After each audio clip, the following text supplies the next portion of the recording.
3 or 4 days talking about that particular decision and increasing the rates on the deposits also in banks, but there are several issues that are attached to that important decision. These are considered to be economic reforms taken by the Egyptian government to be able to be granted the loan by the IMF, as economic analysts say. But of course we have with us one of the best economic analysts, Dr. Sharif Al-Khoraibi, and he has more to be adding to that particular decision and more other decisions that were released by the Prime Minister later after the statements of Dr. Tarek Amir. We're going to be talking about those decisions and the economic situation in general in Egypt and the requested or the supposed economic measures to be taken, austerity measures to be taken to contain the economic crisis that we are supposed to be on the edge of getting out from it. Good morning, Dr. Khoraibi. Good morning to you. Good morning, Dr. Khoraibi. And of course, as Dina just mentioned, the latest economic decisions and that were announced by the government and the Central Bank of Egypt, how do you see the impact of those decisions on the layman and the normal citizen in Egypt? Okay, if we are going to talk about the impact of these decisions, we should, make difference between the quick impact, the short-term, the medium-term impact, and the long-term impact. Of course, the quick impact, everybody is looking at it as it is, a disaster. How come for the Egyptian pound to lose something like 50%, something of its value? And how come for, other, of course, its impact on the prices, especially for these goods which are important from outside Egypt. Also, we have the decision related increasing the prices of oil products, which it is not a decision of increasing the prices, actually. It's because we are importing all of these oil products, and related to the increase of the dollar value in front of the Egyptian pound, so we have to increase the prices in Egyptian pound the same ratio. And we didn't do so. If you look at what we have, the devaluation percentage of the Egyptian pound in front of the dollar, it was something like 50% more or less. But the increase of the oil products, something like 30%. At the end, all of these decisions, I think it should be 7 months ago, not now. We took a lot of time for, because, okay, well, let us look at it in good faith. Maybe the government and the head of state, they were thinking if there is any possibility to avoid all of these decisions. This is, they were thinking to find another alternatives, another solutions. But finally, they recognize that we have to do, and they have done it, and now we should look at the future. In the medium range, I think all of these decisions, it will make something I don't want someone looking or watching the TV now say this man what he's saying, but it's going to make a positive impact on the long run. Medium range. Medium. How long is that? I believe it's before mid of next year. That's a few months. So within a year. Few months. Why?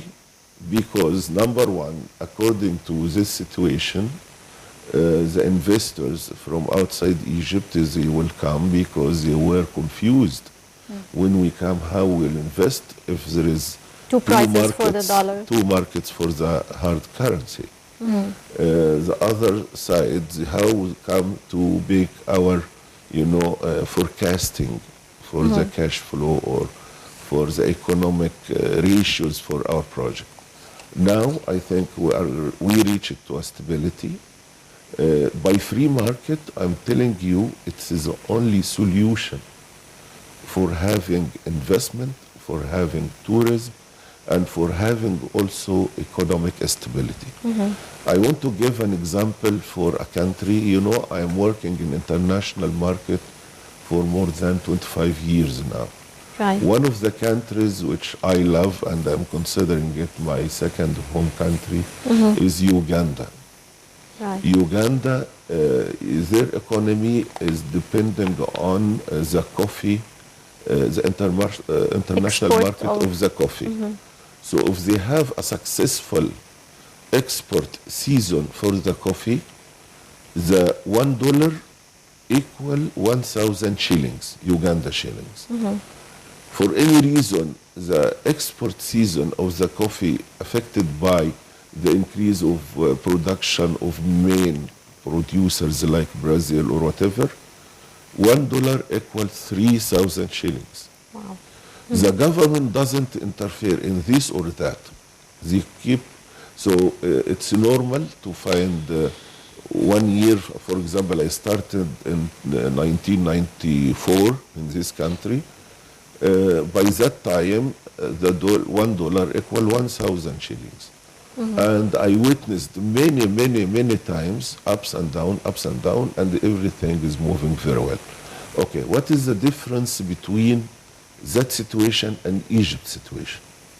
The difference is, I'm sorry to say that, is the citizens themselves. Ugandans, when they look at the increase of the dollar in front of their local or of their local currency, they didn't increase the prices of the products. For example, the main food in Uganda is something called the matoke. It's something like full and tamia for us. And this matoke, you know, never, its price or its value for 22 years, it's the same, because it is produced locally and everybody can get it, and nobody is looking to make any increase in the prices. The only increase in the prices if the local currency devaluated in front of the dollar, it used to be in the prices of imported goods only. And when it go down, so the prices goes down again. This is the situation, and this is, we have to learn that if we want to join the open market policy, so we should look at the situation of increasing or decreasing the value of our currency in practical way, in normal way, without, you know, having a bad faith. If, okay, how come, for example, if the fruits like orange or banana or whatever, it's produced here in Egypt, and there is no, actually we are exporting part of our oranges. So how come to find the prices to compare with last year, it's double? For what? But allow me, Dr. Khuraibi, when people, I mean the middle class and below, are objecting to those economic reforms, that most of the Egyptians know that they're going to have their consequences later on, successful consequences. But the fact is that the salaries did not increase and won't. On the contrary, they have decreased to almost half compared to the hike in prices. The market is uncontrollable by the government. It's out of their hands. The problem is that once you lift the subsidies, and in particular in fuel, the products of fuel, yes, and energy, the rest of the other prices of all commodities is going to be rising also. People cannot handle that at that time. So that's why people are complaining. Okay. Let us talk about the fuel cost. Okay, most of people, they are consuming something like 100, between 50 to 100 liters per month. 50 to 100 liters. Okay, we'll take it the upper value. 100, it's equal 2,000 kilometers per month, and this is, you know, too much distance. So if we to compare, most of us, we are using petrol 92.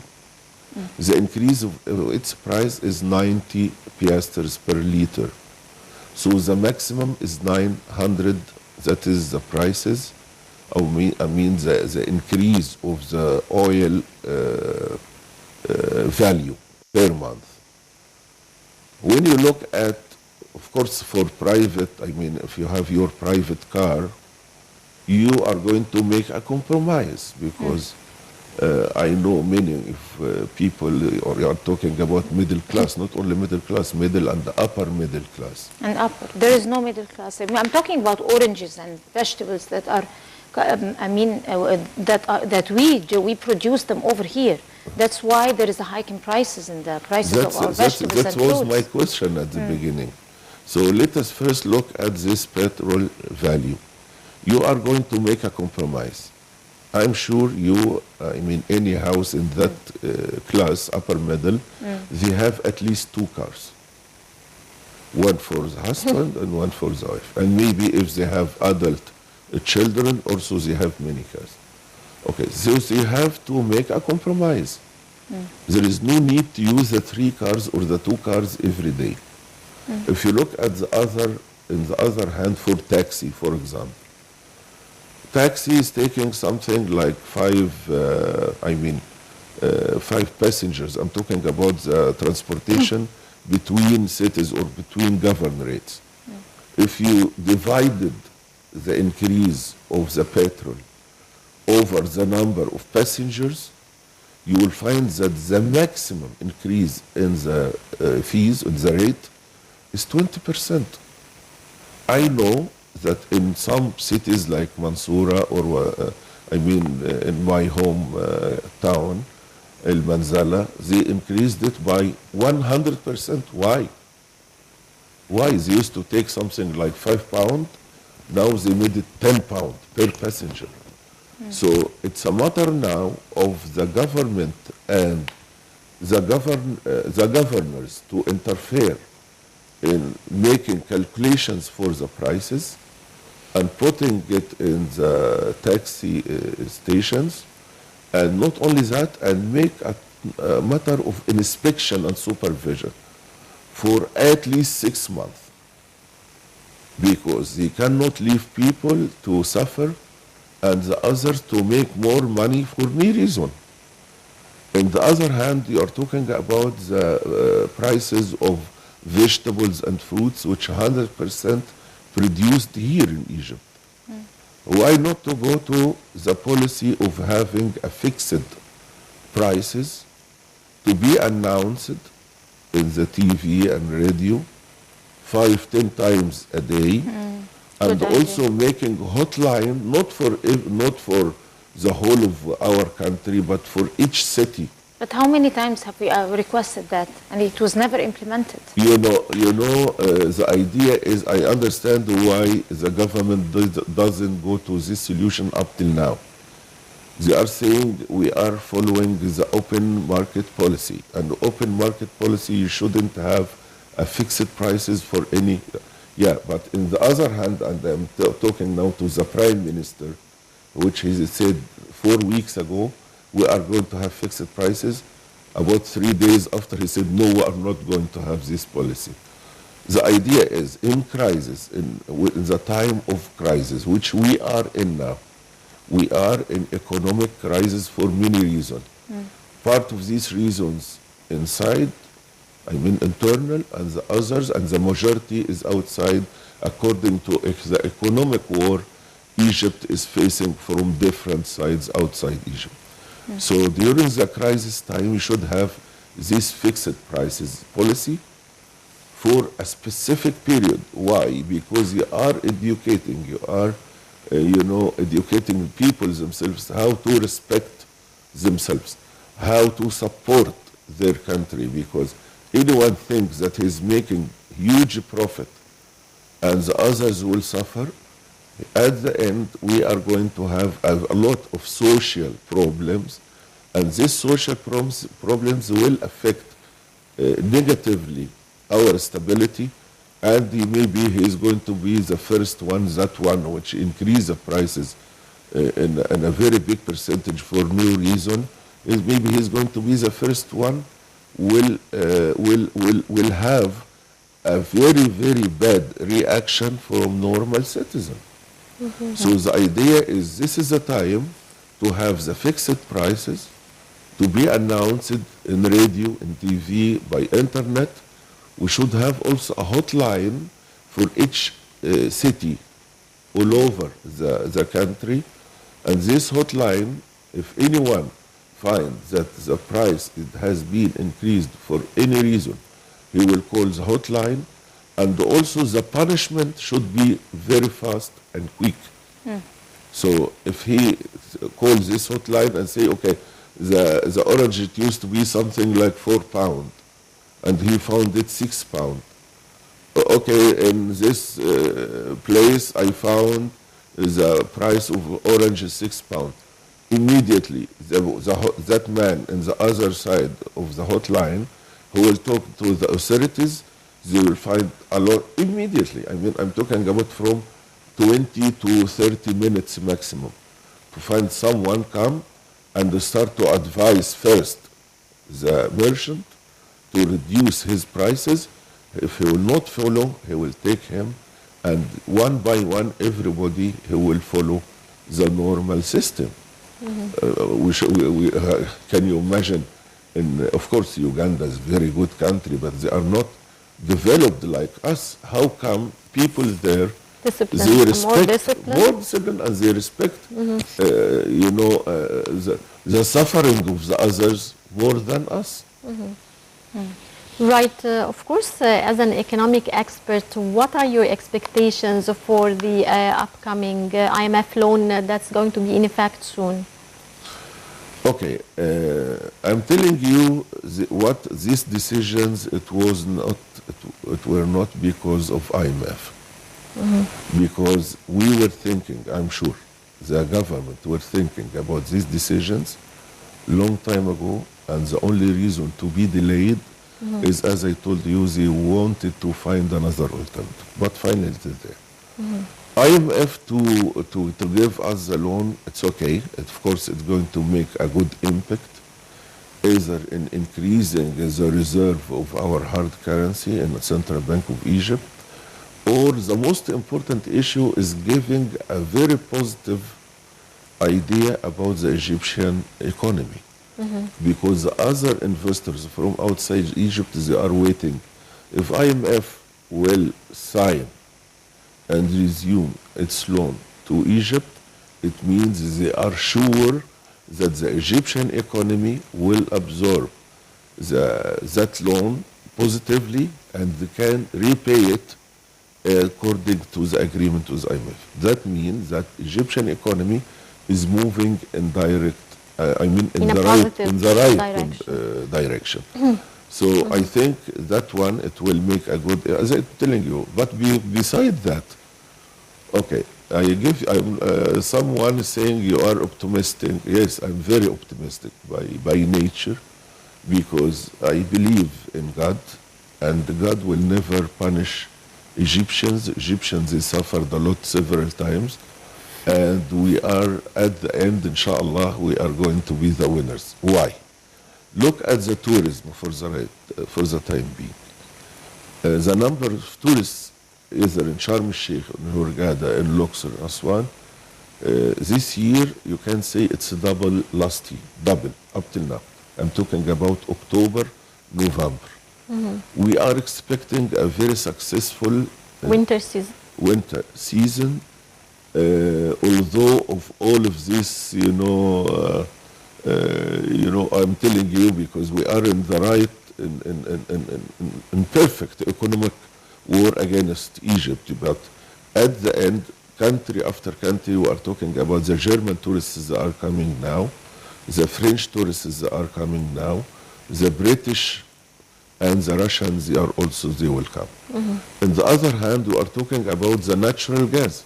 Natural gas, we are going to start exploring and producing not from the Mediterranean. I'm talking about the other very big reserve in the south of Rashid. We are talking about something like 2 trillion cubic feet.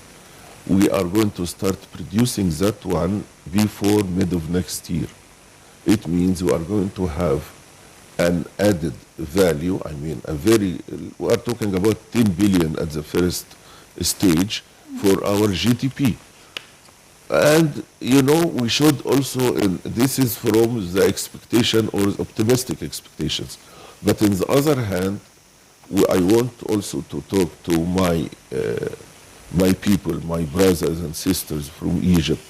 We should work hard. We have now a very big and good opportunity to start small and medium scale projects. We have the finance ready in the bank.